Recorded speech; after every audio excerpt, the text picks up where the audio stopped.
할렐루야. 새벽에 잘 오셨습니다. 우리 찬송 부르면서 하나님 앞에 나아가겠습니다. 539장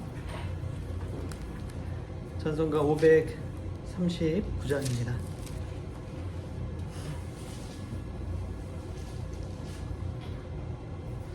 너 예수께 조용히 나가 내 모든 짐 내려놓고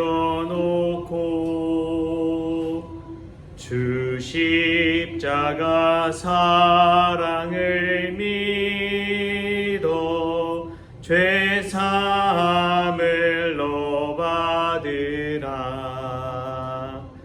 주 예수께 조용히 나가 내 마음을 쏟아놓으라. 늘은 미리 보시는 주님 그 은혜를 베푸시리. 주 예수의 은혜를 입어 내 슬픔이 없어지리. 내 이웃을 늘 사랑하여 너 받은 것 거저주라. 주 예수께 조용히 나가 내 마음을 쏟아놓으라. 늘은 미리 보시는 주님 그 은혜를 베푸시리. 주 예수를 친구로 삼아 늘 내 옆에 모시어라. 그 영원한 생명 샘물에 내 마른 목 죽이어라. 주 예수께 조용히 나가 내 마음을 쏟아놓으라. 늘은 미리 보시는 주님 그 은혜를 베푸시리. 너 주님과 사귀어 살면 새 생명이 넘치리라. 주 예수를 찾는 이 앞에 참 밝은 빛 비추어라. 주 예수께 조용히 나가 내 마음을 쏟아놓으라. 늘은 미리 보시는 주님 그 은혜를 베푸시리. 아멘. 이 시간 다시 사도신경으로 신앙 고백하시겠습니다. 전능하사 천지를 만드신 하나님 아버지를 내가 믿사오며 그 외아들 우리 주 예수 그리스도를 믿사오니 이는 성령으로 잉태하사 동정녀 마리아에게 나시고 본디오 빌라도에게 고난을 받으사 십자가에 못 박혀 죽으시고 장사한 지 사흘 만에 죽은 자 가운데서 다시 살아나시며 하늘에 오르사 전능하신 하나님 우편에 앉아 계시다가 저리로서 산자와 죽은 자를 심판하러 오시리라. 성령을 믿사오며 거룩한 공예와 성도가 서로 교통하는 것과 죄를 사하여 주시는 것과 몸이 다시 사는 것과 영원히 사는 것을 믿사옵나이다. 아멘.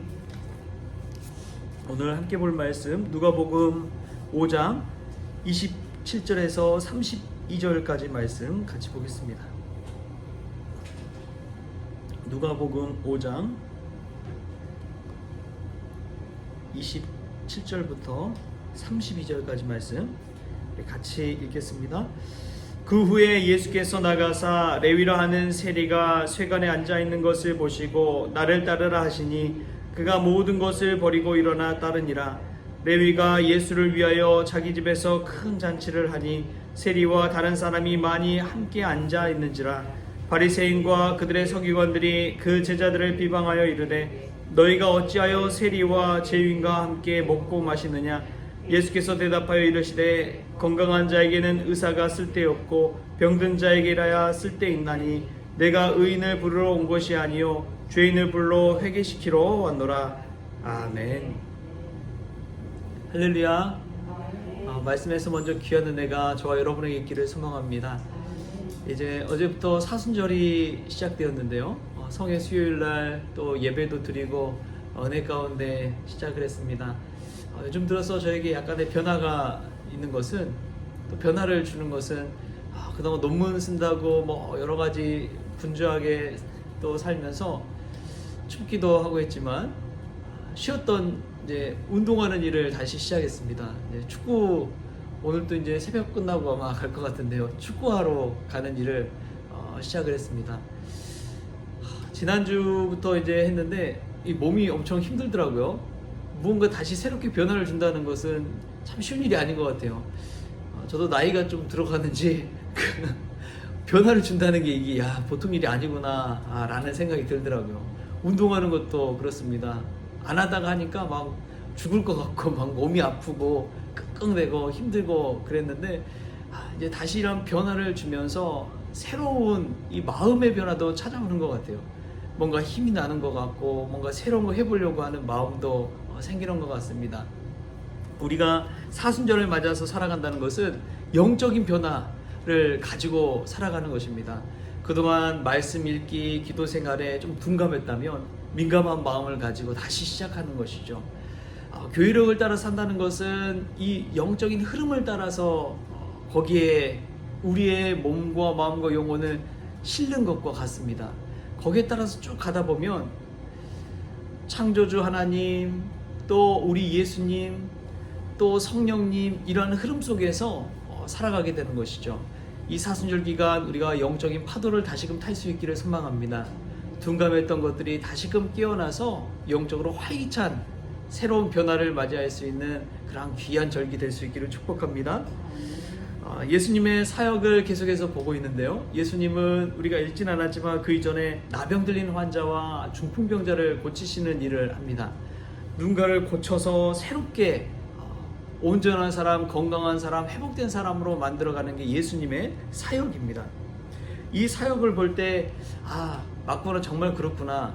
그런데 오늘 말씀 쪽에서 세리 마태를 부르는 장면이 나옵니다. 예수님께서 병자를 고치시는 건 괜찮아요. It's okay. 괜찮습니다. 좋습니다. 왜냐하면 아픈 사람이 일어나서 회복되어서 다시금 살아간다는 것은 얼마나 귀한 일이에요. 누구든 가족 중에 아픈 사람들이 한두 사람이 있기 마련이잖아요. 나이 들어서 그랬든지 아니면 생각지도 못한 질병으로 인해서 그랬든지 아픈 사람은 있기 마련입니다. 그래서 병고침을 받고 회복되는 것은 너무나 귀한 일이에요. 근데 오늘 말씀을 보면은 또 다른 차원의 것이 나옵니다. 그것은 세리라는 이 레위 사람을, 이 레위를 예수님께서 부르신 거예요. 그때 당시 세리라는 것은 단순히 그냥 세관원을 말한 것이 아닙니다. 로마 제국의 앞잡이를 말해요. 그때 당시에 예수님 당시에도 로마 제국에 식민지 생활을 하고 있었거든요. 유대인들이. 그러니까 우리나라로 역사로 치러보면 일제시대에 일제히 앞잡이 노릇을 하는 그러한 사람을 예수님께서 부르신 거예요. 일제히 앞잡이 노릇을 했다는 것은 어떻게 보면 민족의 배신자로 볼 수 있잖아요. 한 민족으로서, 한 나라로서 어떻게 나라를 배신하고 민족을 배신하고 일제에 빌붙어서 그렇게 앞잡이 노릇을 할 수 있느냐. 그러면서 끼니를 이어가고 떵떵거리며 살 수 있느냐. 이 레위뿐만 아니라 이제 삭개오도 나오잖아요. 세리장 삭개오. 이 세리라는 사람들은 유대인들에게 있어서는 완전 원수 취급이죠. 원수보다 더 나쁜 사람이죠. 배신한 사람이니까. 자기 이속을 위해서 민족을 판 사람이니까. 그런데 예수님께서 자신의 제자로 부르신 것이 이 세리, 레위, 세리, 마태입니다. 어떻게 세리를 부를 수 있을까? 이전에 병고침을 받고 나병 환자, 중풍병자가 나은 것을 보고 사람들은 환호했어요. 와, 정말 예수님 대단하신 분이구나. 근데 갑자기 예수님께서 세리를 제자로 부르시니까 다들 깜짝 놀란 것이죠. 왜냐하면 사실 생각하는 사람들의 기준과 이 폭이 있잖아요. 저 정도까지는 괜찮아. 근데 예수님께서는 그 폭을 넘어서는 거예요. 우리가 생각하는 것과 예수님의 이 도덕적 윤리적 기준이 다른 것이죠. 어떻게 매국노와 같은 사람을 제자로 부를 수 있을까? 어부도 괜찮아. 좀 미숙하지만 그래도 할 일하고 먹고 사는 일 하는 건데 그 정도 직업이면 괜찮아. 그런데 예수님은 매국노와 같은 세리를 제자로 부르십니다. 바리새인들과 그들의 서기관들이 깜짝 놀랐어요.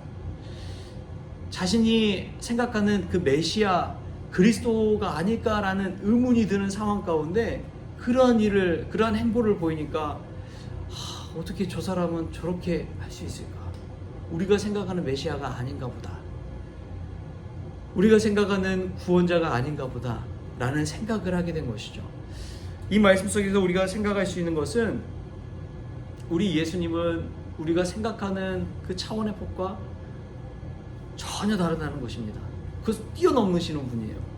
상상 이상의 사역을 하시는 분이 우리 예수님이시고, 사람이라는 것에 대해서 어떠한 기준을 가지고 바라보는 우리의 눈을 완전히 깨트려버리는 그런 모습을 보게 됩니다.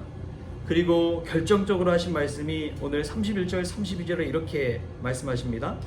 건강한 자에게는 의사가 쓸데없고 병든 자에게라야 쓸데있나니 내가 의인을 부르러 온 것이 아니요 죄인을 불러 회개시키러 왔노라. 예수님이 의인을 부르러 온 것이 아니라 죄인을 불러 회개시키러 왔다라고 말씀하십니다. 자신을 의인이라고 생각하는 사람에게는 예수님의 이 말씀이 크게 와닿지 않습니다. 근데 세리, 레위 얼마나 차별당했을까요? 얼마나 따가운 시선을 받으며 살았을까요? 얼마나 인정받지 못하고 좀 경제적으로 풍요로울지 몰라도 사람들 속에서 인정받지 못하고 그 관계 속에서 뒤틀린 인생을 살아갈 수밖에 없었던 그러한 세리, 예수님의 부르심 따라서 회개하고 주님 곁에 나오는 그 모습을 상상해 보십시오. 예수님은 변화를 주기 위해 오셨습니다. 지금 이 시기에 우리에게 영적인 변화를 주시고 삶의 변화를 주시고 몸과 마음가짐의 자세의 변화를 주시기 위해 예수님께서 오셨습니다. 이 사순절 기간 이 주님의 변화에 우리가 발맞춰서 주님 원하시는 대로 우리 자신이 새롭게 변화됨을 경험할 수 있기를 축복합니다. 어떤 목사님이 그런 이야기 하시더라고요. 이분이 이제 교회가 한참 성장할 때 이런 말씀을 했어요. 지금은 좋은 교회를 찾아다니는 것이 아니라 함께 좋은 교회를 만들어야 할 사명을 깨달을 때다. 여러분 이 말씀 한번 다시금 생각해 보십시오. 지금은 좋은 교회를 찾아다닐 것이 아니라 함께 좋은 교회를 만들어야 할 사명을 깨달을 때다. 여러분 좋은 교회를 막 찾아다니는 사람과 좋은 교회를 만들어가는 사람의 차이가 얼마나 큰지를 생각해 보십시오. 예수님은 다 갖춰진 바리새인이나 서기관들이나 사두개인이나 율법학자들이나 이러한 사람들 가서 찾아가는 것이 아니었어요. 이미 갖춰진 사람들을 막 데리고 하는 것이 아니었어요. 함께 좋은 교회 만들어갈 어부와 세리를 부르셨습니다. 변화에 동참하고자 하는 사람, 영적으로 충만한 은혜를 누리고 싶은 사람, 간절한 사람, 주님을 사모하는 사람, 오늘 저와 여러분이 그러한 사람 되어서 이 사순절 기간 영적으로 새롭게 되어지는 그 은혜가 있기를 주신 예수님의 이름으로 축복합니다. 하나님 아버지 감사합니다. 우리 주님 오셔서 죄인을 불러 회개시키러 오신 그 사명, 또 어떤 둔감해진 한 사람을 변화시켜 하나님의 사람으로 세워주시기 오신 줄 믿습니다. 주님, 저희들이 사순절 기간 영적으로 새롭게 변화되기를 원합니다. 주님 주신 사명을 깨닫기를 원합니다. 주어진 것에 만족하며 살아가기보다도 하나님 은혜를 더 간절히 사모하며 살아가기를 원합니다. 주님 은혜 베풀어 주옵소서. 이 사순절 기간 더 절실히 주님 바라보게 하여 주시고 더 깨어 기도하게 하여 주시고 주님이 주시는 사명, 저희들도 그 사명 따라 살아갈 수 있는 귀한 인생들 다 되어지게 하여 주옵소서. 감사하며 예수님의 이름으로 기도합니다. 아멘. 주님이 가르쳐주신 기도로 새벽 기도 마치겠습니다. 하늘에 계신 우리 아버지여, 이름이 거룩히 여김을 받으시오며 나라가 임하시오며 뜻이 하늘에서 이루어진 것 같이 땅에서도 이루어지이다. 오늘 우리에게 일용할 양식을 주시옵고 우리가 우리에게 죄 지은 자를 사하여 준 것 같이 우리 죄를 사하여 주시옵고 우리를 시험에 들게 하지 마시옵고 다만 악에서 구하시옵소서. 나라와 권세와 영광이 아버지께 영원히 있사옵나이다. 아멘.